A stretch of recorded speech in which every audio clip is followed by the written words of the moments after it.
DPL এর match খেলার সময় হঠাৎ করেই অসুস্থ হয়ে পড়া তামিম ইকবালের হার্টে ব্লক ধরা পড়ায় তার হার্টে রিং পরানো হয়েছে।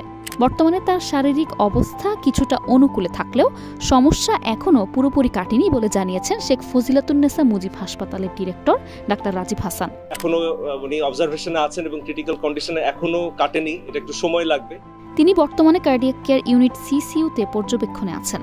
বাংলাদেশের সাবেক অধিনায়কের অসুস্থতার খবর ছড়িয়ে পড়ায় তার সুস্থতা কামনা করেছেন দেশের ক্রীড়াবিদ সহ বাইরের ক্রিকেটাররাও। আর এদিকে সামাজিক মাধ্যমে তামিমের এমন দুঃসংবাদে ভক্তরাও উদ্বিগ্ন হয়ে পড়ে। সবাই পোস্ট দিয়ে তামিমের সুস্থতা কামনা করে দোয়া চাইছে। অপরদিকে তামিমের জন্য দোয়া প্রার্থনা করেছে আইপিএল এর ফ্র্যাঞ্চাইজি কলকাতা নাইট রাইডার্সও। বলিউড বাদশা শাহরুখ খানের মালিকানাধীন দল KKR সামাজিক মাধ্যমে লিখেছে, দ্রুত সেরে ওঠো তামিম ইকবাল, পুরো ক্রিকেট মহল তোমার জন্য প্রার্থনা করছে।